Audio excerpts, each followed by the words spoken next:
नमस्कार योगाभ्यासियों। आज का टॉपिक है लघु शंख प्रक्षालन।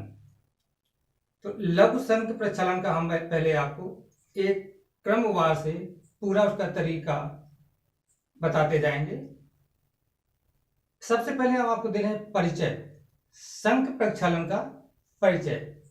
जैसे शंख देखा होगा आपने, तो जब शंख होता है उसी प्रकार से हमारे पेट में लगभग 32 फीट लंबी बेहद घुमावदार शंख की तरह आंत होती है।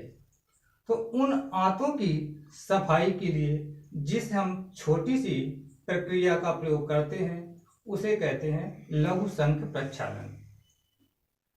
अब इसके बाद जब हमको इसको करना हो तो पहले हमको प्लान बनाना चाहिए कि प्लान का मतलब कि हम किस दिन फ्री रहेंगे, कि हमको उस दिन ज़्यादा भाग दौड़ का कार्य ना हो,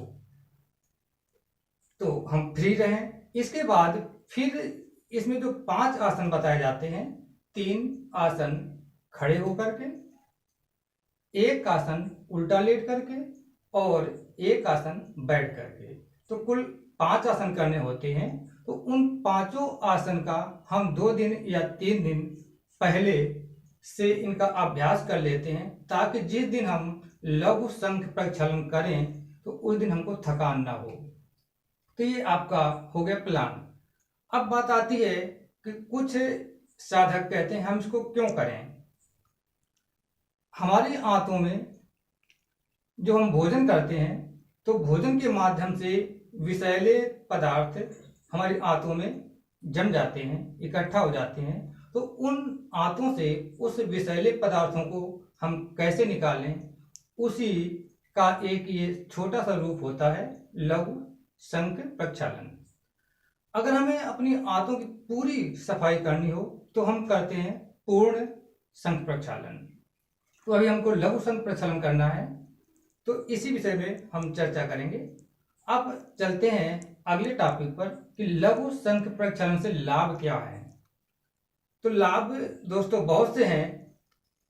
हमारे जो भी रोग होते हैं हमारे शरीर में पेट की कमी से होते हैं, तो पेट के सभी रोगों को ठीक करने का ये एक अच्छा माध्यम है लघु शंख प्रक्षालन। हमारे शरीर में छोटी छोटी तमाम बीमारियां हो जाती हैं, उनका भी उपाय है लघु शंख प्रक्षालन से। जुकाम, खांसी, बुखार आदि तमाम रोग हो जाते हैं, तो हम लघु शंख प्रक्षालन से इसको दूर कर सकते हैं। महिलाओं में पीरियड्स के प्रॉब्लम होते हैं, तो उन पीरियड्स प्रॉब्लम को हम लघु शंख प्रक्षालन से दूर कर सकते हैं।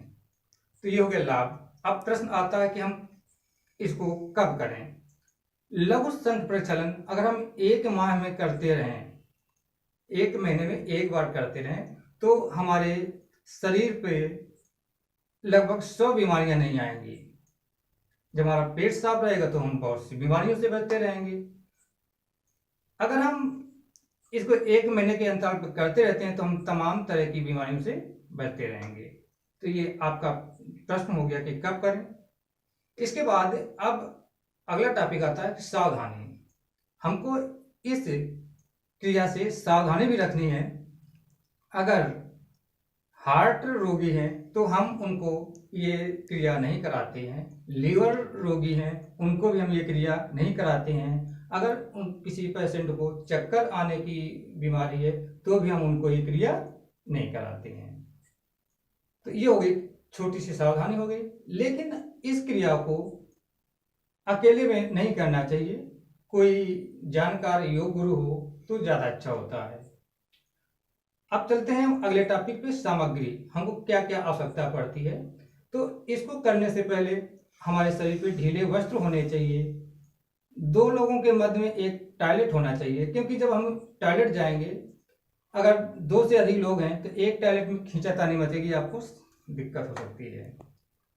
तो ये और गुनगुना पानी और एक टॉवल, ये हमको इसमें सामग्री की आवश्यकता पड़ती है।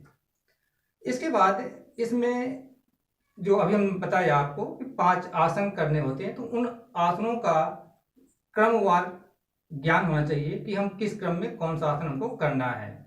तो प्रिय योगाभ्यार्थियों, इस लघु शंख प्रक्षालन को करने के लिए पहला आसन होता है ताड़ासन। ताड़ासन अंगुलियों को इंटरलॉक करके और अपने शरीर को ऊपर खींचते हैं ऐसे, और कुछ देर यहाँ पे स्टे करते हैं। तो ये हो गया ताड़ासन। दूसरा आसन खड़े होकर के, ये पहला आसन था, अब दूसरा होता है तिर्यक ताड़ासन। पैरों में हम थोड़ा गैप करते हैं और इसके बाद अंगुलियों को इंटरलॉक करके सर पे रखते हैं और गहरी सांस लेते हुए ऊपर शरीर को खींचते हैं। इसके बाद पहले दाहिने तरफ झुकते हैं, सांस छोड़ते हुए यहाँ पे झुके जितना संभव हो। इसके बाद सांस को लेते हुए फिर वापस सीधे आए और फिर सांस को छोड़ते हुए बाईं तरफ झुकें। ये आपका हो गया तिर्यक ताड़ासन खड़े होकर के। इसके बाद कटि चक्रासन, यानी कमर को घुमाना। कटि मीन्स होता है कमर, चक्रासन में घुमाना, कमर को घुमाना।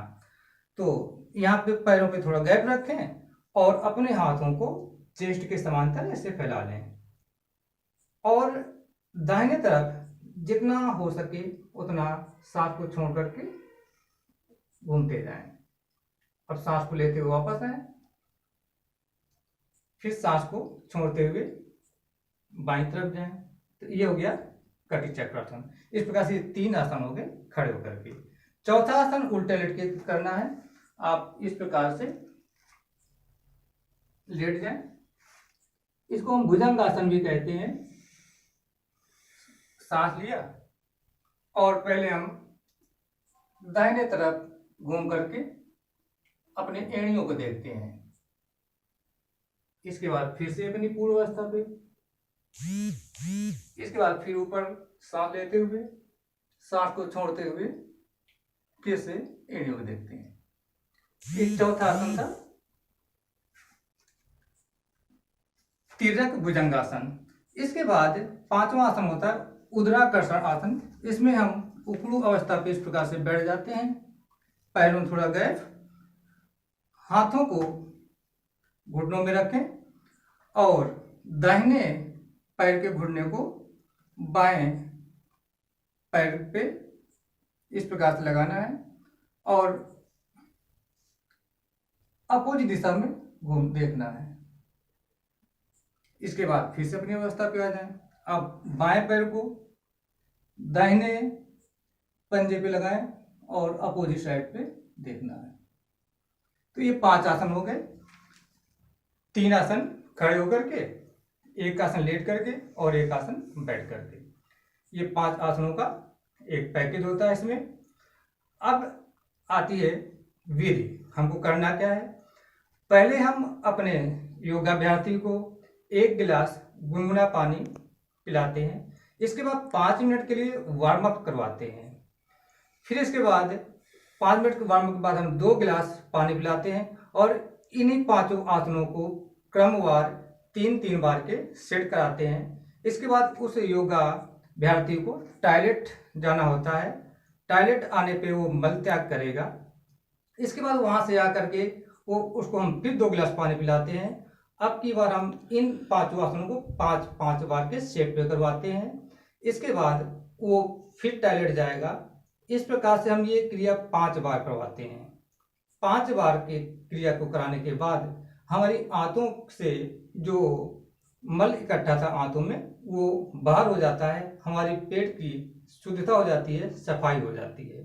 इसके बाद लास्ट में हम 1 गिलास सादा पानी पिला करके उस योगाभ्यार्थी को विश्राम कराते हैं या शवासन करवा देते हैं। इसके बाद ये क्रिया पूर्ण हो जाती है।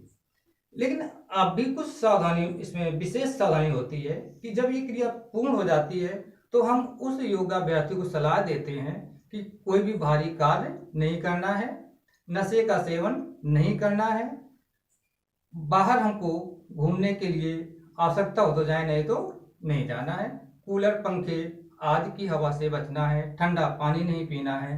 यानी हमको प्रकृति के अनुसार रहना है, नेचुरल तरीके से उस दिन रहना है।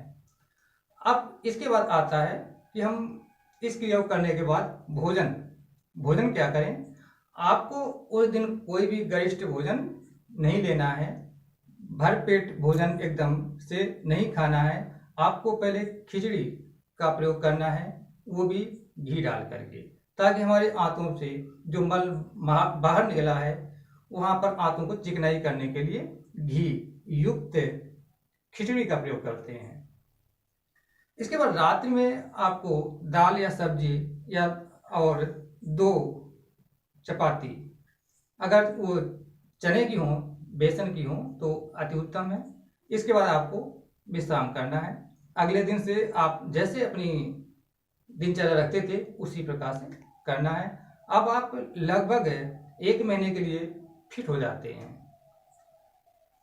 अब प्रश्न आता है कि जो हमने खिचड़ी बताई, वो बताइए आपको खाने के लिए वो कैसे बनानी है। हम आपको अगले वीडियो पे खिचड़ी बनाने की विधि बताएंगे कि कैसे खिचड़ी प्रयोग करना है। इसके बाद जल्द ही आपको हम पूर्ण संघ प्रक्षालन का वीडियो भी शेयर करेंगे आप लोगों के लिए।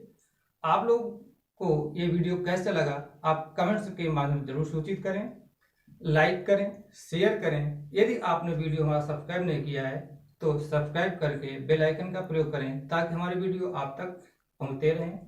आप खुश रहें, मस्त रहें और सदा स्वस्थ रहें। इन्हीं शुभकामनाओं के साथ नमस्कार।